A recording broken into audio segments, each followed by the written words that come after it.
Buenas tardes, compañeros. En esta ocasión tenemos el agrado de tener al doctor Eleuterio Castaño, que nos va a dar una plática que se llama Puntos y gráficas de la menoscopía cuántica. Adelante.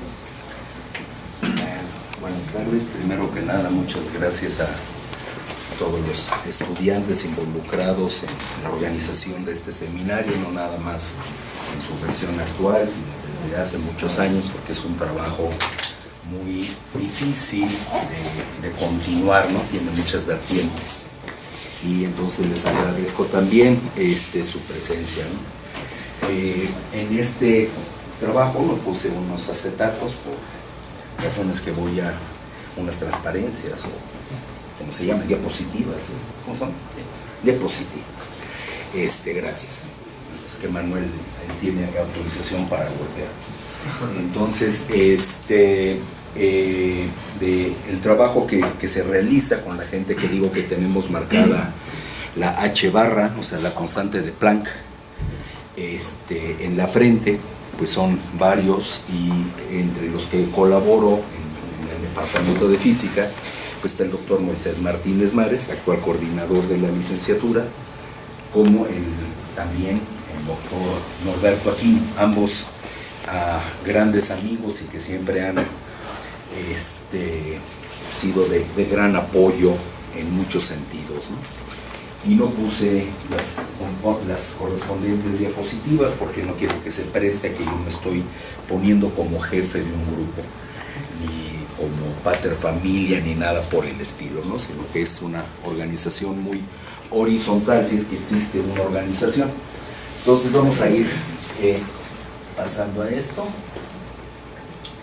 Entonces hay un resumen que creo que ustedes tal vez ya leyeron, en el cual hay varias palabras ahí técnicas que son las que vamos a ir rellenando conforme vayamos avanzando, ¿no? La idea es que el trabajo que me interesa es lo que se hace en materia condensada, sean líquidos, gases o sólidos. En el caso particular del trabajo que realizo es en sólidos, ¿no? En materia condensada, porque quiere decir que se juntaron los átomos, se condensaron.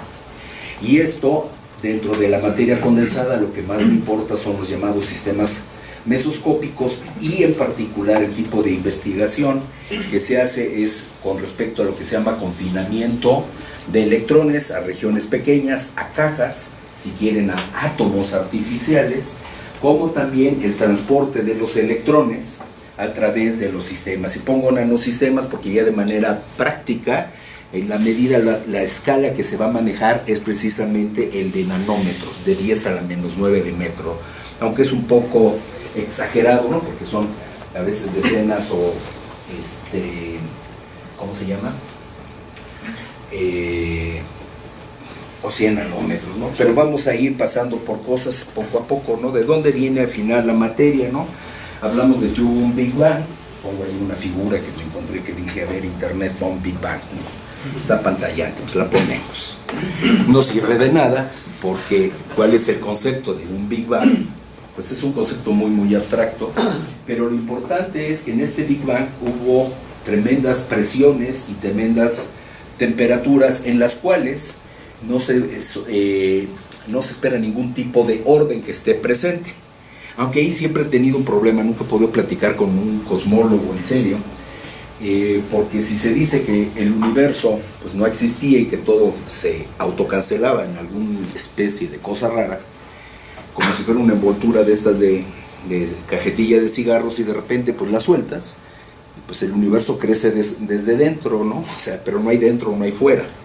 Entonces, ¿cómo voy a tratar de hacer una imagen? No sé. Pero la idea es de que si todo se cancelaba, quiere decir que todo era desordenado, o no entendemos ese desorden. Y si hubo un Big Bang, quiere decir que hubo una fluctuación que creció de tal tamaño que tenemos el universo que tenemos ahorita. Entonces, tal vez el universo no fue un acto de creación sí, hubo mucho desorden, pero para que hubiera una fluctuación, hubo orden. Entonces ahí hubo orden. ¿En dónde? En todo el universo al mismo tiempo y en todo lugar. Pero no sé, esas son disquisiciones más para una taza de café o un buen whisky cuando nadie me hace caso. Conforme se fue enfriando el universo y se fue expandiendo, poco a poco fuimos pasando por distintas etapas a tener, estamos en un cúmulo de galaxias, el cúmulo local, miles o millones de galaxias. Esto se fue siguiendo enfriando y teníamos ahora pues alguna galaxia. Pasamos a un sistema solar en donde ya había algún tipo de organización emergente en todos estos sistemas. Y ya cuando llegábamos a ese nivel, pues ya estábamos empezando a llegar a lo que nos interesaba. Nuestra Tierra redonda, contrario a lo que algunos imbéciles, perdón, pero a la gente hay que llamarle por lo que es, creen. Y a final de cuentas llegamos a la materia. Aquí es donde me voy a detener un poco. En particular, bueno, aquí tenemos un cristalito de hielo. Este es un diamante que fue creado de manera artificial. Este es cuarzo. Y aquí tenemos unas imágenes de sulfato de cobre, en donde empezamos a ver facetas. Y estas facetas quiere decir que hay un orden. Y los cristalógrafos y algunos químicos se adelantaron con mucho a los físicos para pensar en átomos, ¿no? Para muchos de los físicos la idea de un átomo era algo repugnante, ¿no? Era un modelo que no estaba a su altura en muchas cosas y costó mucho trabajo, ¿no? Pero es que también agarrar y pensar que tengo pelotitas y con eso describo a la naturaleza, pues también suena a broma, ¿no? Pero había orden, ¿no? Aquí la pregunta es, ¿dónde estaba guardado este orden? Cuando se crea el universo, todas esas explosiones, por eso es que me gusta pensar que hubo un orden primigenio. Si hubo nada más una gran explosión, pues decimos, para los que manejamos ya el lenguaje un poquito más técnico, el hamiltoniano, ¿sí? O las ecuaciones de Newton, nos podemos remitir a esas. Dices, ¿dónde está el orden metido ahí? Porque al enfriarse las cosas se tienen que organizar y formar cristales. Se van a la tabla periódica, todos los elementos bajo condiciones adecuadas de presión y temperatura forman cristales, ¿sí? Es como si fueran pelotitas, ¿no? Y se agrupan de maneras muy interesantes. Hace apenas unos años se probó la conjetura de Kepler, ¿no? A Kepler alguien le llegó y le dijo, oiga, ¿cómo puedo empaquetar el mayor número de balas, cañón, cuando me voy a la guerra para tener el menor espacio? Es un problema práctico y es muy importante, ¿no?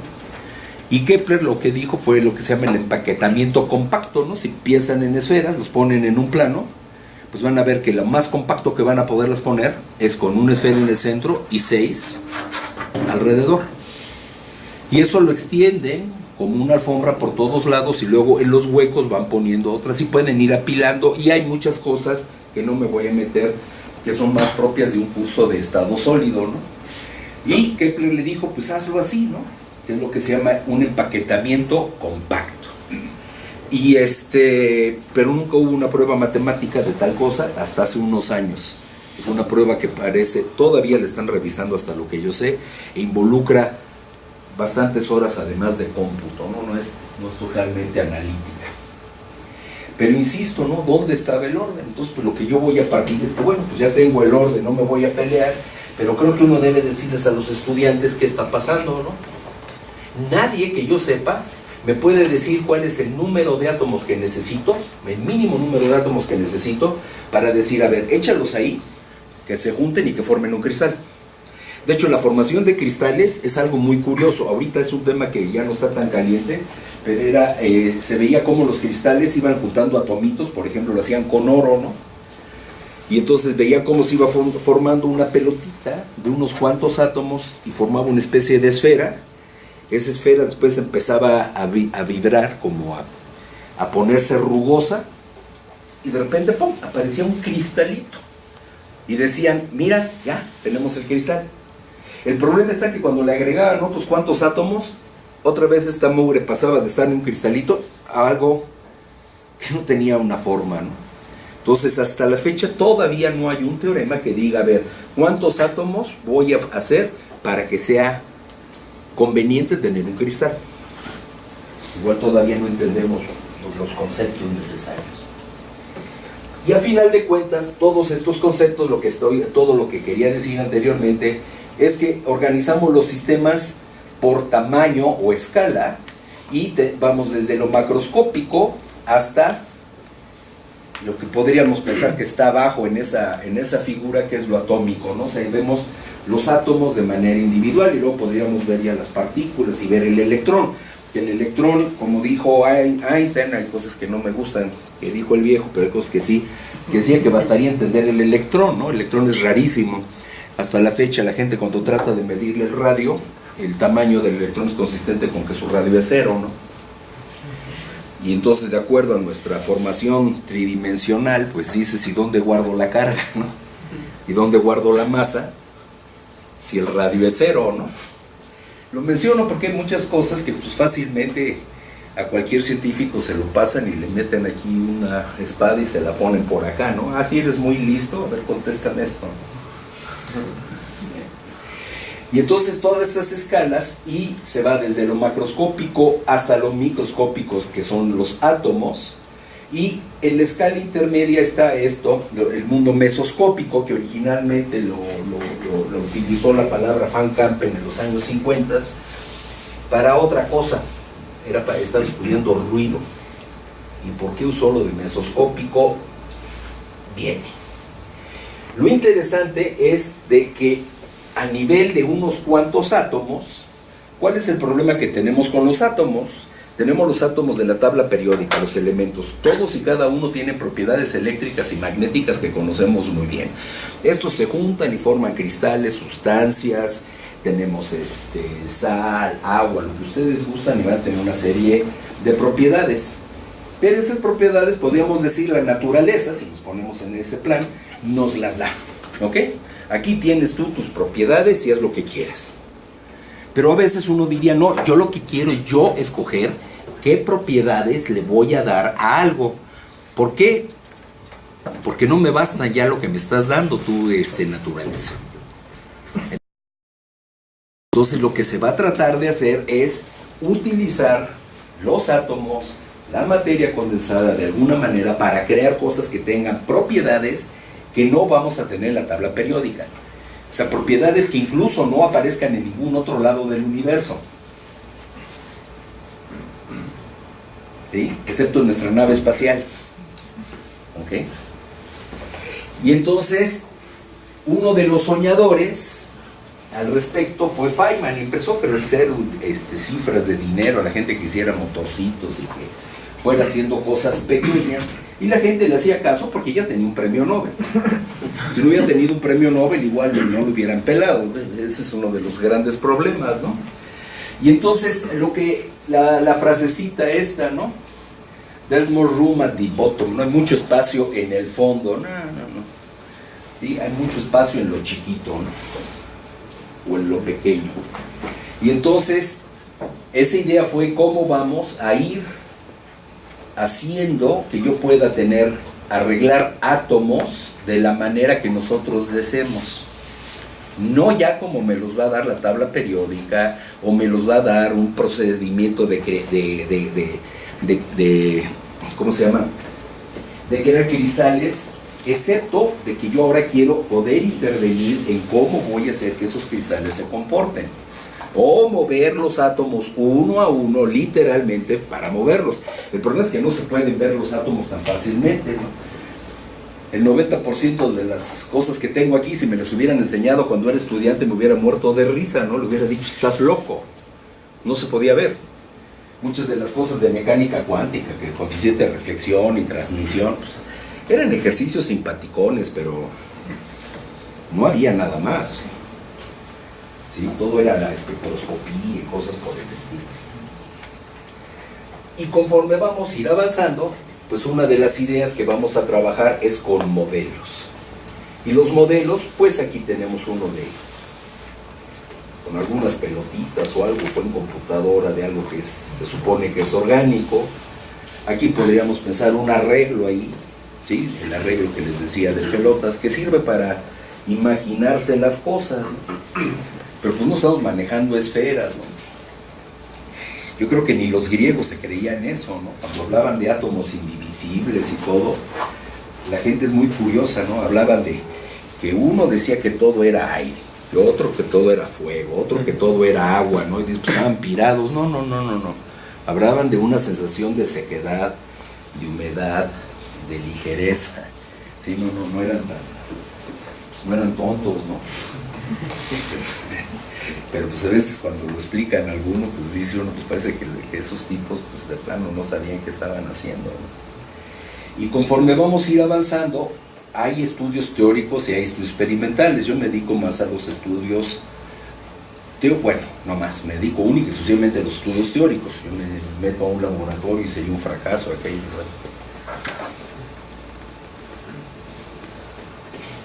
Entonces vamos bien.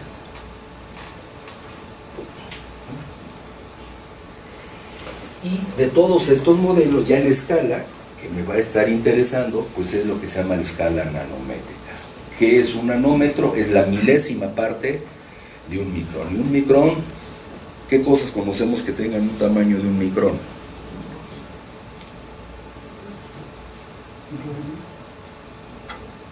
Un glóbulo. Un glóbulo. Otra cosa más fácil. Que te arrancas los pelos, ¿no? Cuando estás en un examen. ¿Cuál es el ancho de un cabello? Averigüenlo y se van a divertir. ¿Sí?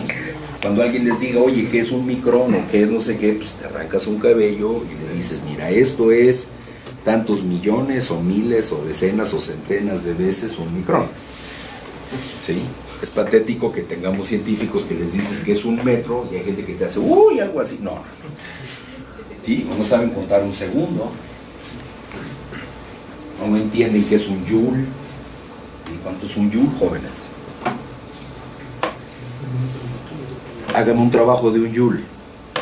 No lo estoy agarrando de puerquito, ¿no? Pero si le dijera hágame el trabajo de un joule, ¿qué tendría que hacer el señor? Alguien que lo ayude. Newton por metro. Newton por metro. Entonces tendría que levantar algo con una fuerza de 1 newton por 1 metro. Algo que en la vida tenga una fuerza de 1 newton. Está difícil, ¿no? Pero que tenga 10 newton, 1 kilo de tortillas. Te agarras 1 kilo de tortillas y lo subes 10.2 centímetros y ese es un joule. Entonces si pesa 100 kilos, como el gordo que tienes aquí delante, pues me levanto 10 centímetros, pues ya hice un trabajo de 100 joules. Y si lo hago en un segundo, fue una potencia de ¿cuánto? De 100 watts, ¿no? ¿Ok? Bueno, continuemos con esto. Entonces tenemos un glóbulo, o tenemos aquí, como Jimmy dijo, esto es la milésima parte del tamaño de una bacteria de malaria. Esto es lo que se está manejando para los telefonitos que tienen o las computadoras que tienen y que están usando. Y la distancia típica entre átomos, ahí ya tenemos que 1 nanómetro, cabe por ejemplo 4 átomos de hierro aproximadamente, ¿sí? Y otra vez esta imagen globular. Vamos avanzando. Y las cosas se ponen interesantes porque conforme se va reduciendo el tamaño, los colores cambiaron todos. Conforme se va reduciendo el tamaño, entonces el área se vuelve muy importante. Y cuando hay mucha área, hay mucha fricción y hay mucha capacidad para disipar calor. Que ese es un problema que va a estar, que tenemos que afrontar. Pero, como dije, todos tenemos un estudio teórico experimental que integra a todas las ramas de la física, no una sola. ¿Sí? Todas tienen que entrar. Ahí no se puede decir, yo solo voy a ser mecánico cuántico. No. O solo voy a usar mi electrodinámica. Pues no. Si a la naturaleza no le importa cuáles son nuestras inclinaciones en ese sentido. Los sistemas a los cuales me dedico a estudiar con mis estudiantes, aquí tengo a Luis Manuel allá al fondo, a Diego no sé, lo vamos a desacelerar, ¿no? Sí, no es cierto. Lo que vamos a estar trabajando ya, estas son algunas cosas que tienen mucho tiempo. Nótese, esto tiene 1 micrón. Y estos alambres que están ahí dibujados, eso es lo que por encima están dibujados, de por dónde están los alambres, pero por donde se mueven los electrones, que está abajo de eso, es mucho más pequeño. Y con esos alambritos le estamos poniendo voltajes, como si fuera un pianito, le conectamos, le vamos dando y vamos abriendo y cerrando salidas para que se muevan los electrones y hagan cosas que nos van a hacer simpáticas. Y cosas típicas que pueden hacer en algún alambre, si lo pensamos clásicamente, un electrón no es un animal clásico, sería como si fuera un caminante al azar, ¿sí? O sea, un borracho con muy poca memoria de dónde empezó. ¿Ok? Entonces vamos a ir viendo estas cosas.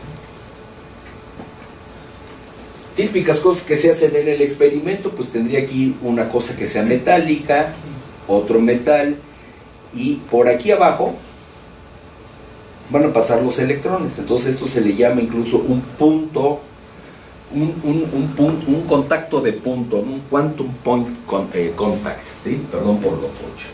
Y la versión de un teórico que hace los cálculos, viendo dónde se van a agrupar los electrones preferentemente cuando tratan de entrar por esta puerta, ¿sí? Hagan de cuenta que van a pasar de un lado de un auditorio a otro lado y tienen una puerta por la que van a tener que pasar. Esto es lo que estaría sucediendo.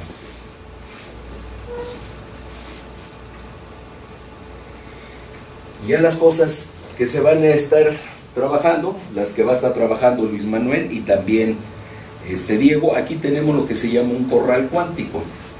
Aquí la gente de IBM agarraron átomos de hierro, 48, si quieren los pueden contar, movieron uno a uno para depositarlos en una superficie de cobre, que es un ejercicio que sigue siendo difícil.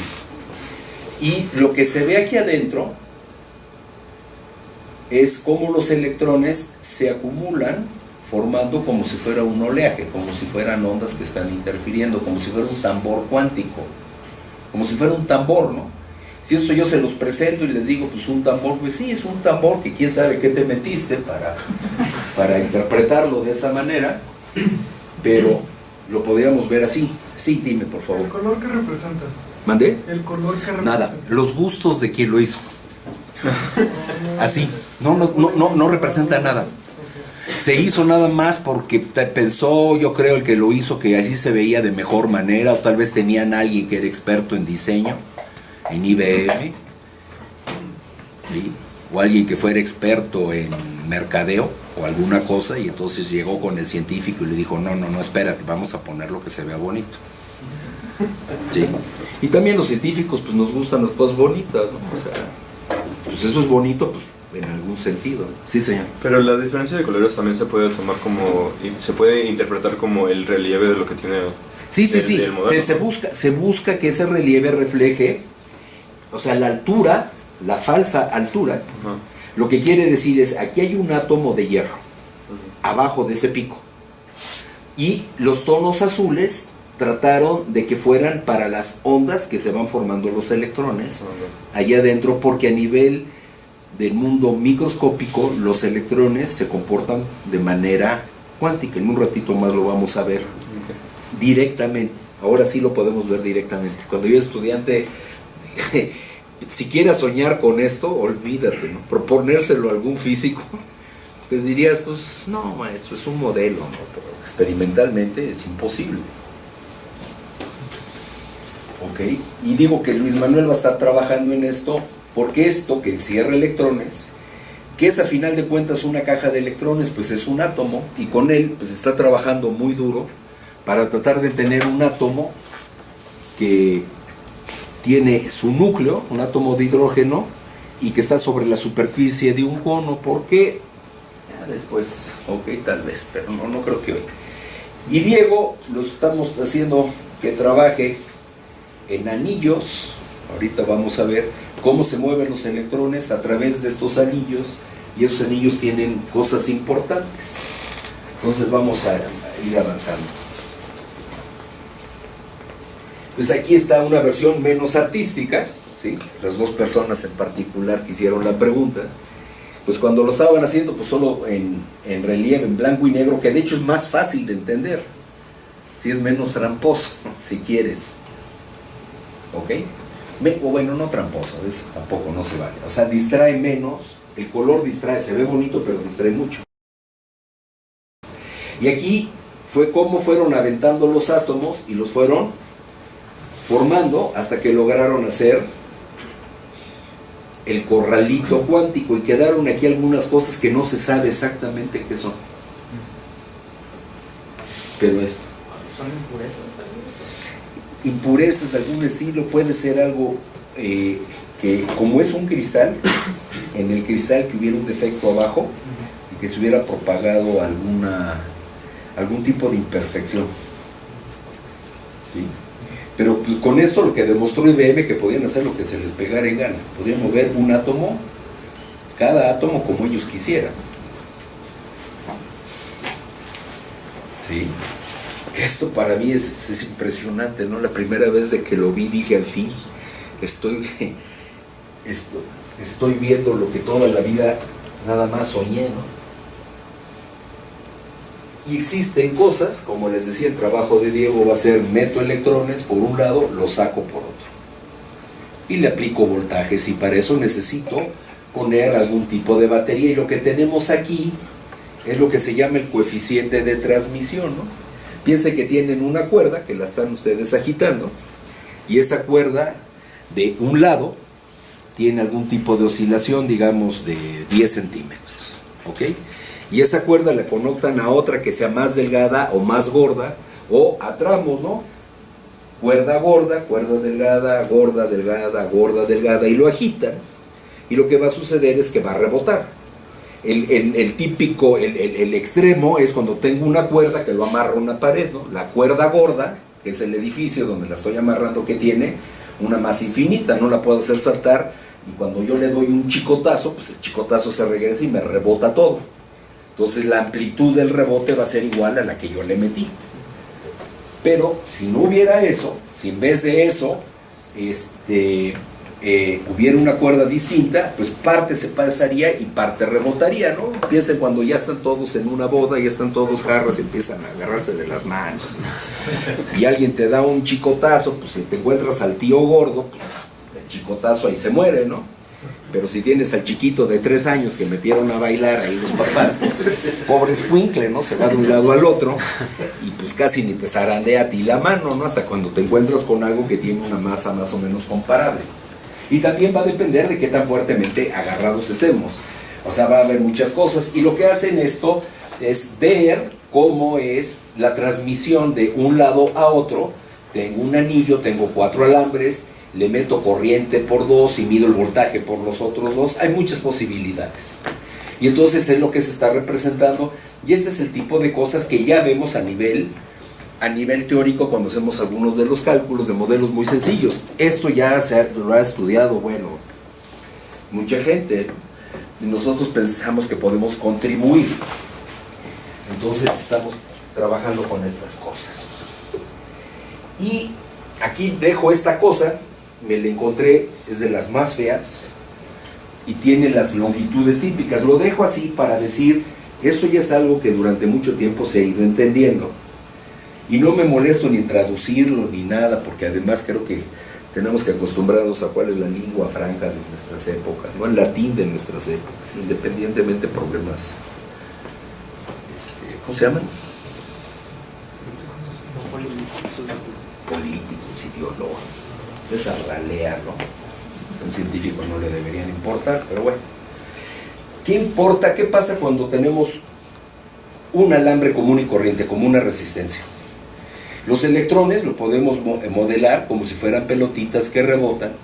Esas pelotitas que rebotan pegan a la red, se llama, o sea, al cristal, intercambian energía y entonces se calientan los alambritos. ¿De dónde viene esa energía? De que le conecté una batería y hago que se mueva. Y tengo que el camino libre medio de los electrones, o sea, qué tanto viajan antes de que choquen con algo, pues es muy pequeñito, es incoherente. Ahí ya estamos pensando en términos de ondas, ¿sí? Una incoherencia quiere decir que nos va a borrar posibles efectos de interferencia o de difracción, ¿sí? No vemos aquí interferencia y difracción con estos focos porque tenemos una luz que viene de distintas fuentes y entre ellos son incoherentes. Y se dice que no hay cuantización por tamaño. En cambio, cuando nos vamos al sistema mesoscópico, todo está invertido. El camino libre medio es muy pequeño comparado con el tamaño de la muestra. Entonces, para fines prácticos, parece que los electrones se mueven sin chocar con nada. Entonces se dice que son balísticos. Mantienen una coherencia de fase. Si vemos sus propiedades ondulatorias, no pierden la memoria de fase. Y se ve el efecto de cuantización por tamaño.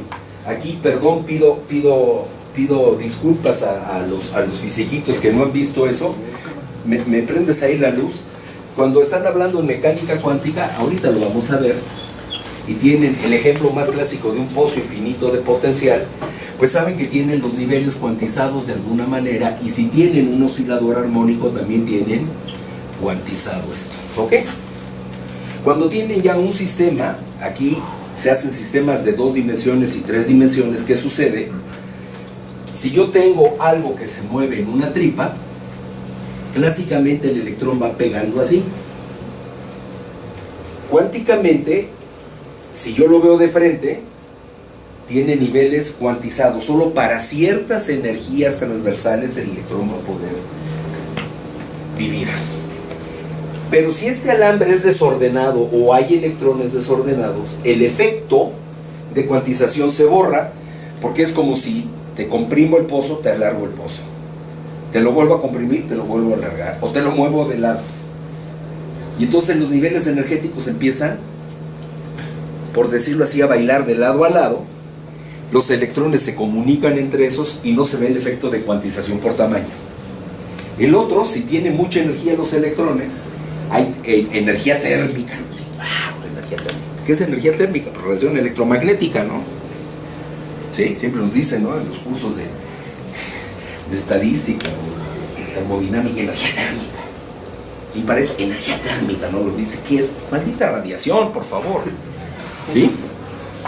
¿Y qué sucede? Que si tengo manera de chupar energía o ceder energía, pues entonces ando brincando entre todos los niveles y parece que no puedo ver cuál es la cuantización. O sea, la borro, le hago un promedio.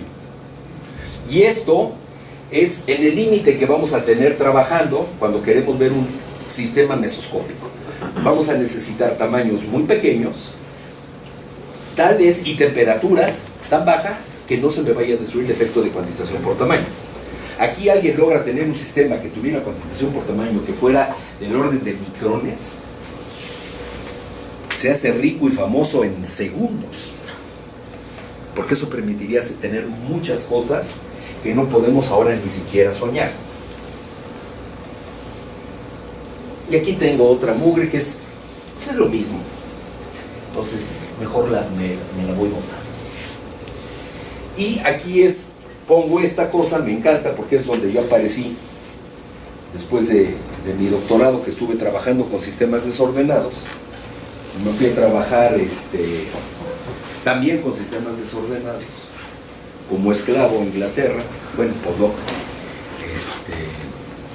Te pagan poco y trabajas mucho, ¿no? Entonces, pues eres ideal. Pero es muy divertido, ¿no? Porque uno no tiene que preocuparse de nada, excepto pensar y profundizar todo, ¿no? Me acuerdo que recuperé mi gusto por la física, que lo tenía perdido, ¿no? Tanto trabaja uno que empieza uno a odiar a lo que uno se metió. No lo hagan. Y este era el dibujito que tenían. Habían creado esta cosa, que es una compuerta, y los electrones van de aquí para acá. Y logran que se muevan, se dice, en 2 dimensiones. Lo que sucedió es que hubo alguien que lo midió y obtuvo esta curva. Este resultado experimental de alrededor de 1986, 87, 88, por ahí. Ahora hay resultados que pueden ser, si quieren, mucho mejores. Y había un efecto aquí de cuantización. ¿Se acuerdan de estos niveles que puse aquí? Esto este voltaje, que sí que le voy aumentando la energía, y cada vez que aumento la energía veo otro nivel y veo otro nivel, pero mientras no llene niveles, veo estos pasos. Esto creó mucha sensación, ¿no? De hecho, hubo dos tipos que se pusieron a soñar, uno estudiante de doctorado y otro postdoc, que dijeron, oye, ya estamos hartos de usar una fórmula que se llamaba la fórmula de cubo, ¿no? Que es muy complicada. ¿Por qué no mejor estudiamos un sistema donde no haya ni fonones ni nada, solo nos importa que se muevan a través de algo limpio? Y empezaron a elaborar la teoría y todo, pero cometieron un error muy grave. Bueno, dos. Uno, le preguntaron a un profesor que les dijo que estaban locos. Dice, bueno, pues va a ser un juguete y quién sabe, incluso teóricamente. Y pues no, o sea, en pocas palabras terminaron tonteados. Y pues con las orejas gachas, pues cada uno de los dos nos fuimos a nuestra oficina. Un par de meses, un año después aparecieron estos resultados. Nos podíamos haber adelantado teóricamente, porque teníamos ya, empezamos a platicar, ya lo teníamos formulado, ¿no? Sí había algo que no habíamos entendido, una cosa que se llama densidad de estados, pero ese iba a salir solito. Entonces, en pocas palabras, cuidado cuando los conté. ¿Ok? Y no fue mala leche, sino que nos dio muy buenas razones. Para idiotas, no se quieres romper las reglas, no tienes que usar razones. Pero bueno. Y entonces, ¿por qué fue esto importante? Porque ya había habido un premio Nobel para algo que se llama el efecto Hall cuántico, en donde estos pasos son tan planos que permiten medir lo que se llama E cuadrada entre H barra, la carga del electrón al cuadrado entre el H barra. Y se puede medir con una precisión, creo que el récord anda así como 10 a la 14 ya. ¿Sí? De 1 en 10 a la 14. Para entender eso, colegas, vamos a ver, agarro y le digo aquí al señor, como me preguntó, ahora lo agarro de puerquito, o si no aquel, les digo entre los dos, les doy una baraja y les digo, cuéntenme cuántas cartas tiene. Pues ya sabemos que tiene 52, ¿no? Si le quito los jokers y esas cosas, ¿no? Yo los he visto jugando por ahí todas barajas, entonces no me digan que no saben. ¿Sí? Y cuando cuentan, ¿cuántas veces se han equivocado al contar las 52 cartas? ¿Sí? A veces, oye, falta una. No, cuéntale, ¿sí? ¿Qué es un error de 1 en 10 a la 2? O un error de 10 a la menos 2. Pues te doy 100 cartas y te digo, lo más que te puedes equivocar es por una carta. Me puedes dar un error de 99 o de 100. ¿Ok?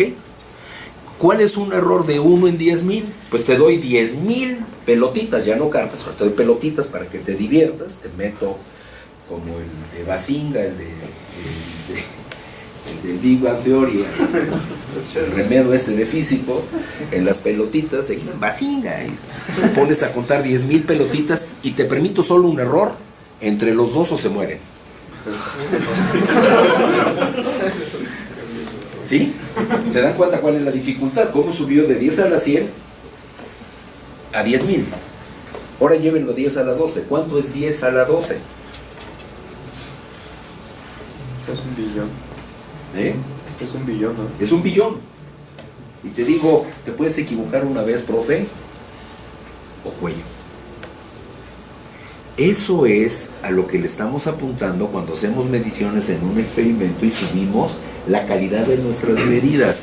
Cada factor de 10 es un triunfo de la ciencia, un triunfo de los aparatos que vamos a hacer. Y por eso la gente, no, además de dinero, gana una cantidad de respeto, porque para hacer eso necesitan entender muy bien su ciencia. ¿Sí me estoy dando a entender, jóvenes? Sí, entonces la siguiente vez que vayan a su laboratorio y hagan un experimento y digan, ay, 10 a la menos 3.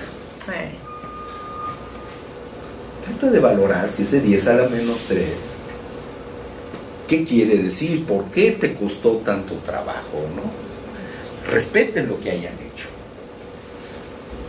O no respeten, como nos pasaba cuando una vez un profesor nos juntó a todos en física general, primer curso, en laboratorio, y agarró a alguien de puerquito, ahí sí de puerquito, vean cómo están los datos, ¿no?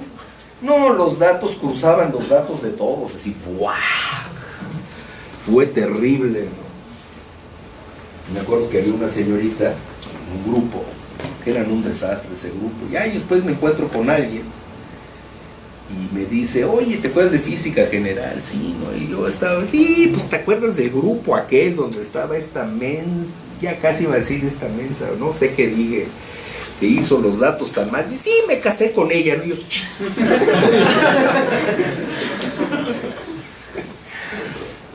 cuidado. Ya experimentos que hay cada vez más refinados, esto ya fue algo de Nature, se logran hacer arreglos con muchos anillos, millones de anillos, que se pueden acumular, y ya vean las mediciones cómo van siendo y cómo van teniendo datos que le van metiendo teoría a estas cosas.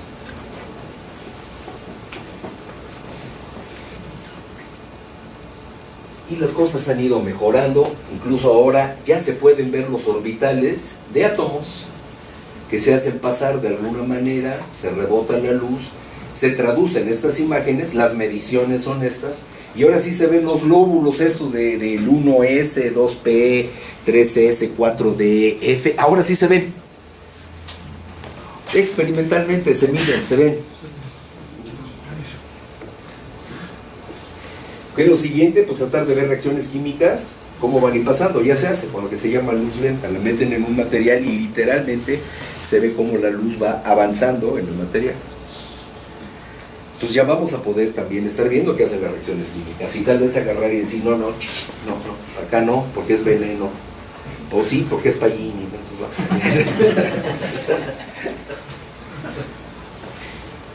A final de cuentas, pongo esta caricatura, o sea, alguien la hizo. Vamos a entrar en la región mesoscópica y hay que respetar las leyes de la mecánica cuántica. Y vamos a empezar a trabajar ahora sí.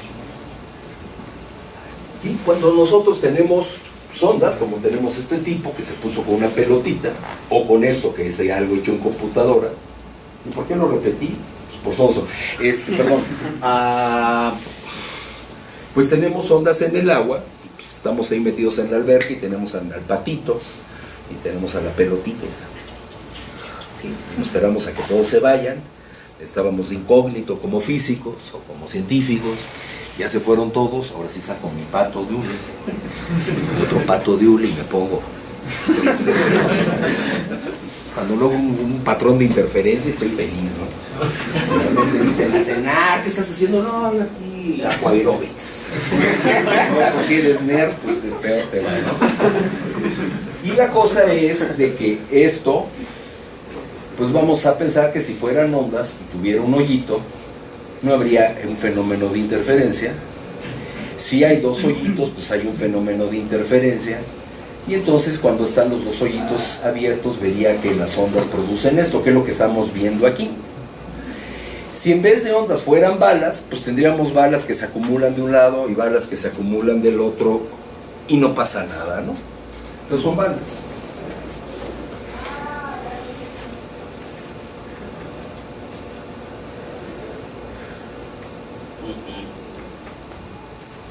A ver, sí. Aquí alguien se puso a aventar electrones poniendo dos rendijas. Este es un experimento, eso no son vaciladas, ¿eh? Y van pasando los electrones y no tienen ningún arreglo en particular. Nótese, no hay mitad de electrón, no hay un tercio de electrón. Es o ves electrón o no ves electrón. ¿Sí me explico? O sea, el electrón no se está partiendo. Además, lanzan uno a la vez, nunca van a interactuar entre ellos. No se van a poder influenciar. Esa es la otra parte importante del experimento. Son balas, ¿no? ¿Hay algún tipo de patrón de interferencia aquí? No, espérate.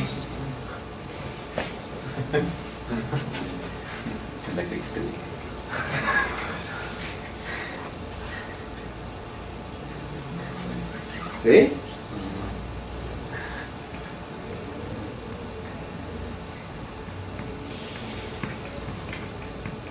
Esto es un patrón de interferencia. Oye, pero yo lancé balas. No, a ver, espérate, ¿dónde me estás vacilando? ¿No? ¿Quién te crees? Pues yo no sé, así es la naturaleza, maestro.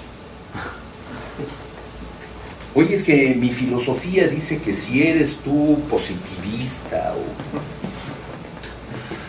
filocristiano, marxista revolucionario, las vaciladas que quieras, sí, ¿sabes qué? Tu filosofía no me importa, a la naturaleza no le interesa. Un patrón de interferencia, ¿vamos bien? Esto es lo que estudia la mecánica cuántica. Tendremos partículas, pero tenemos este comportamiento ondulatorio. ¿Cuál es el problema? Que a nivel de un ser microscópico, pues yo solo puedo hablar de ondas o de partículas. No puedo hablar de ondículos, por ponerlo de alguna manera, o de partículas que tienen un comportamiento cuántico, que es esencial. Oye, pero es que no lo entiendo. Pues llégale. Clásicamente es que fíjate que esto que la cara. Está bien, haz lo que quieras. Y he oído cada tarugada a lo largo de tantos años. Pero tarugadas. Y hay gente que vive de tarugadas. Son estudiantes con tarugadas. Y saca dinero y premios y alabanzas con tarugadas. Pero bueno.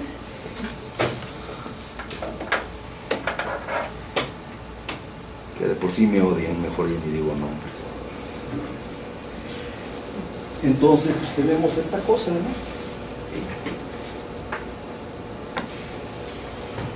Y la misma es simpático oírlo, pero creo que sí se oye. ¿O no? No.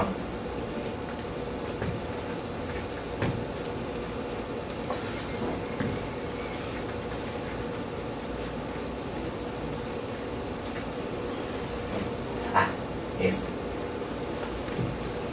¿Tiene bocinitas esta cosa? Aquí se oye la voz de Tonomura, ¿no? del investigador que en la época que lo hizo trabajaba para Hitachi. Y ahí está lo que está diciendo en inglés, ¿no? Y me quedo callado, mejor vean.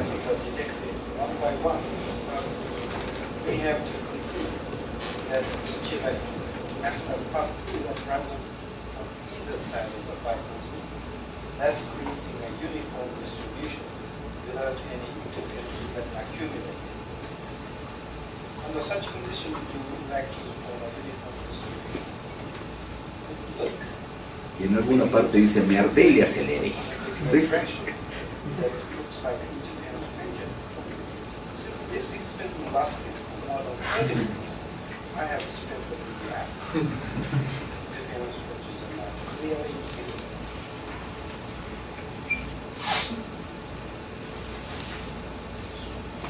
¿Sí? Aleguen lo que quieran los que quieran alegar, no digo ustedes, por favor. No crean que estoy yo tratando de coartarles su libertad de pensamiento. Conforme vayan avanzando, todos vamos a ir pensando y tenemos nuestras ideas o cosas particulares, ¿no?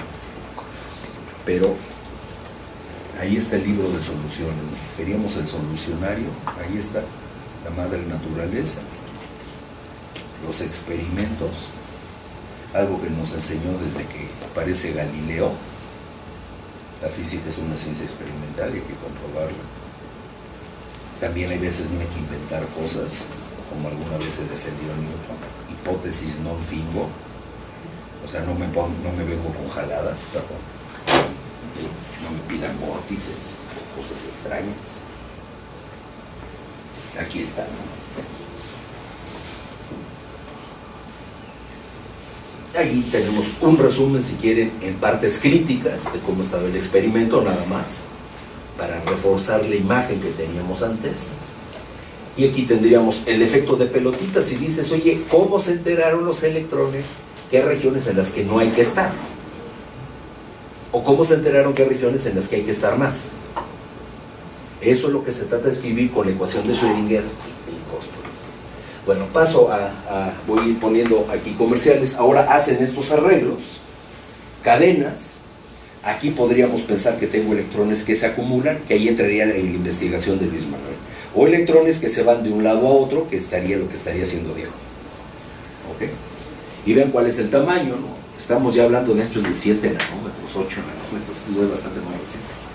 Sí, o sea, 100 nanómetros de tamaño esta mugre. Y se tienen estas cosas coloreadas falsamente, en donde puede pensar uno que los electrones entran de un lado a otro, que es, digamos, la parte, si quieren, artística. Esta ya es una máscara, se dice que es una máscara. Pongo yo algo como si pintara, como un stencil, y dejo regiones por donde pueden pasar los electrones, y luego ya llegan los teóricos y hacemos nuestras caricaturas, ¿no? Decimos, por aquí pueden pasar, sí, no, la canción, ¿ok? Experimentales abriendo uno a todo dar. Y luego podemos hacer configuraciones en donde vamos a ir creciendo cosas. Por ejemplo, les dije que estoy interesado en lo que se llaman puntos cuánticos, que van a ser cómo se mueven los electrones sobre conos. ¿Por qué los conos? Porque esos conos luego pueden servir como si fueran pequeñas antenas para mandar señales de alguna manera. ¿Qué es esto? Ah, sí. No, y no salió el efecto que quería. Ay, todo se me movió.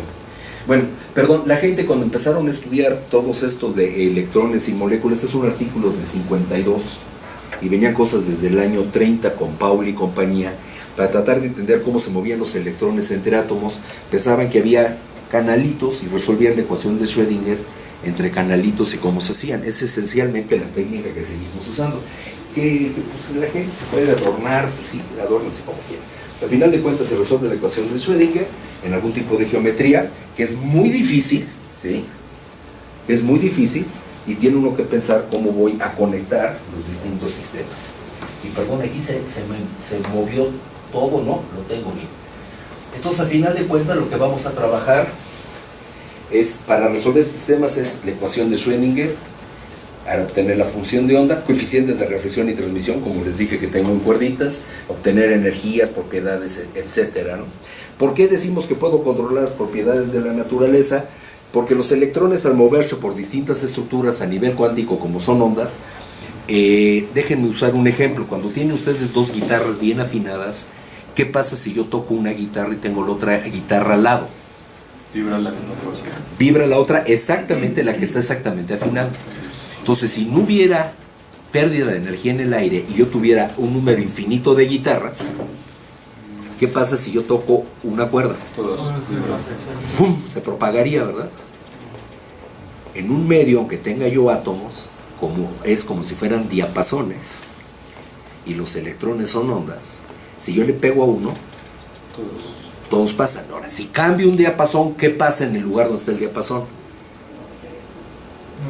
No necesariamente absorbe toda la energía. Entonces pueden decir que parcialmente se refleja, parcialmente se transmite, ¿no?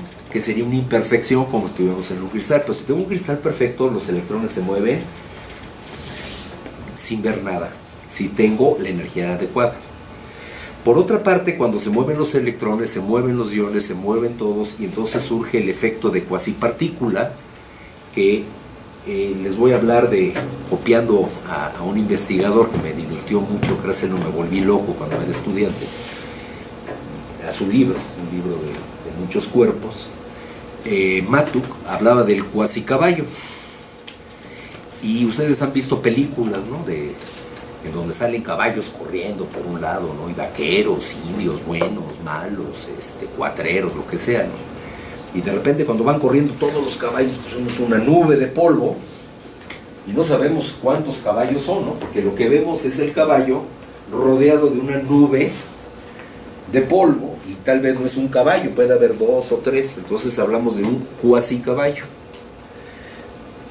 La otra es, ustedes han tomado cerveza, me imagino, ¿no? Sí, seguramente los forzaron, ¿no? Les pusieron un brazo. Y ven que se levantan las burbujas, ¿no? Y estudian cómo se mueven las burbujas.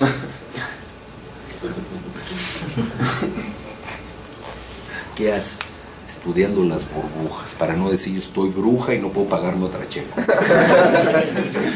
Estoy viendo las burbujas. Pero estudiar estas burbujas es mucho más sencillo que estudiar todo el líquido. Lo que se está moviendo es el líquido. Entonces se puede decir que esas burbujas son cuasipartículas, y en vez de estudiar 10 a la 23, moléculas de cerveza, pues estudio 2 o 3 burbujas, ¿no? Y tengo lo que se llaman cuasipartículas y describo las cosas de manera más sencilla. En vez de tener 10 a la 23 cosas, 10 a la 23 ecuaciones de movimiento, tengo la ecuación de movimiento de 2 o 3 partículas, ¿sí me estoy dando a entender? Cuando los electrones se mueven en la materia, eventualmente los podemos describir como cuasipartículas, y esas cuasipartículas van a tener masas distintas a todo. Y entonces, pues con esto, pues llego al final. Y muchísimas gracias, y les presento al hombrecito de titanio, que son átomos de titanio sobre no sé qué nombre.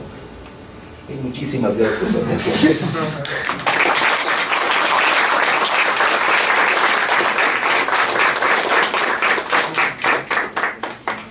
gracias, doctor. ¿Tenemos tiempo para preguntas? ¿Tenemos alguna pregunta? ¿Podemos regresar al primer esquema que puso del circuito que tiene como 6 entraditas? A ver, me dice, le voy a ir dando para atrás. Casi hasta el principio.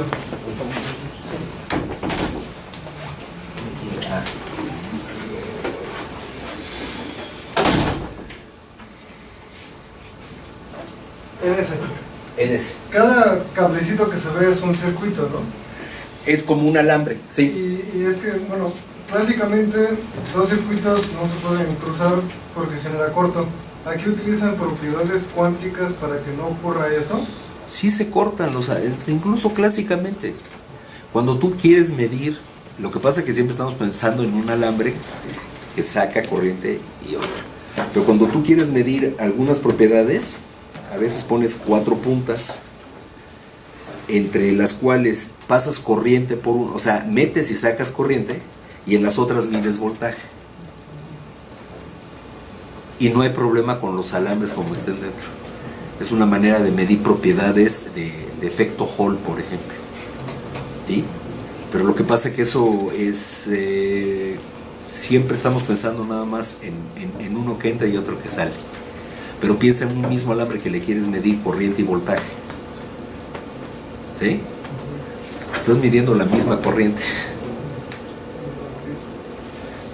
El problema del corto es otro, ¿no? El problema del corto es cuando tú pones las cosas de tal manera que vas a sacar tanta energía que no lo vas a poder controlar. Quemas una batería, en pocas palabras. Si como no hay resistencia y unes las dos cosas, pasa. Y es tan rápido que los efectos químicos no logran seguir, sube la temperatura y se quema. ¿Sí? Hay un máximo de corriente que le puede sacar algo con respecto a las reacciones químicas. Y si ya te excedes, lo truenas. Sí, y hay cosas así que se ven muy esotéricas, ¿no? Porque dices, oye, pues ahí tengo una cantidad de alambres, ¿qué hacen? Hay distintas mediciones. Y mediciones que se hacen en el laboratorio para ver cuáles son las propiedades de conducción. Una típica es que no me acuerdo del nombre, pero si usas 4 puntas, en 2 estás metiendo voltaje y en 2 estás metiendo corriente. Y el lenguaje se vuelve equivalente. Si te agarras un libro de ingenieros en electrónica, busca el teorema, creo que es de Thevenin, y tú puedes intercambiar resistencias por fuentes de voltaje, porque matemáticamente hay algo que es como el sistema dual. Entonces tú puedes estudiar un sistema y cambiarlo, ¿no? Que fue algo que la gente aprovechó.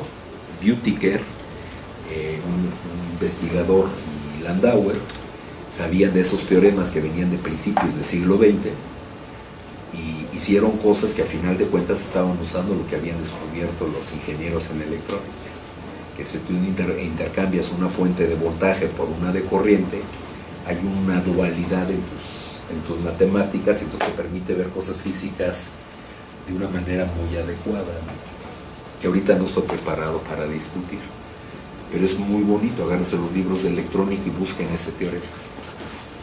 Okay. ¿Alguien más?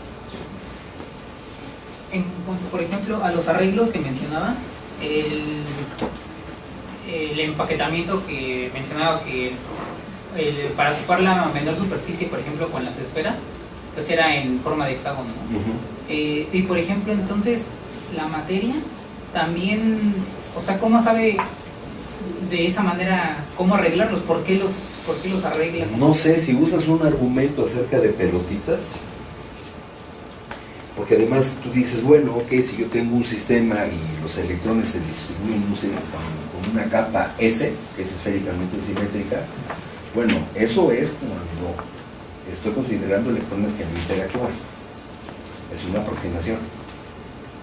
Y además, a la hora que yo acerco dos átomos, las nubes electrónicas se van a deformar, se van a traslapar y entonces vas a tener amarre metálico, covalente o polar.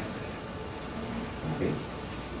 Al electrón lo arrancas y tienes dos iones, o lo compartes en alguna región, o se juntan todos y a los electrones que están menos amarrados, pues los dejas estar libres, que es lo que hacen los metales. Exactamente por qué sucede, pues sabemos que sucede porque ya tenemos todas las propiedades estudiadas. Pero si yo te digo, aquí tienes estos dos átomos, pégalos, ahora ponle 3, ponle 4, va a ser metal, se va a arreglar como pelotitas.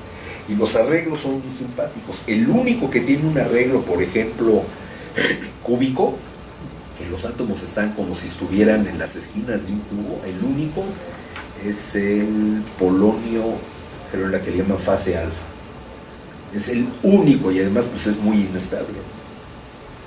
¿Sí? Igual estoy ahorita diciendo una mentira, pero sí creo que es el polonio alfa. La gran mayoría son los que se llaman empaquetamiento FCC, ¿no?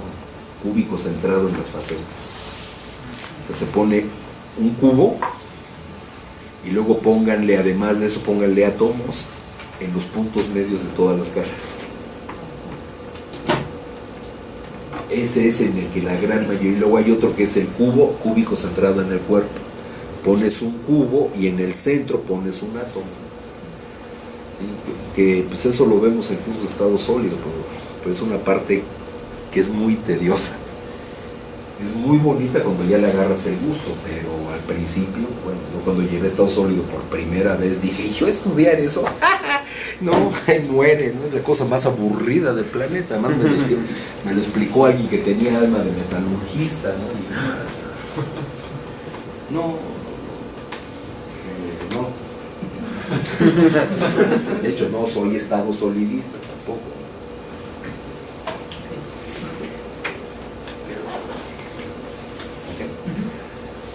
¿Alguna otra pregunta? Le agradecemos al doctor. Gracias a ustedes.